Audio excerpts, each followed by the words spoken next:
در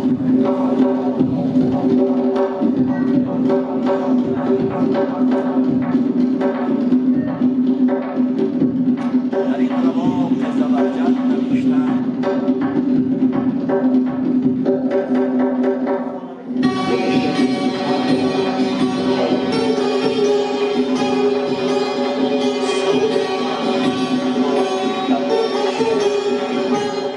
تبریک عرض می‌کنم شب یلدا و امیدوارم که اوقات خوب و مفرحی را در کنار یکدیگر داشته باشیم.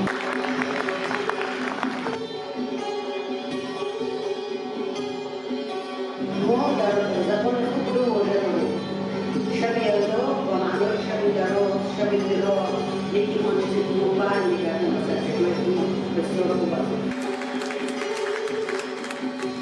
شب یلدا مربوط به خورشید است. حمید است که می‌آید از این واژه سر زده است. در کدام کتاب کهن و قدیم واژه این را خصوصی موردی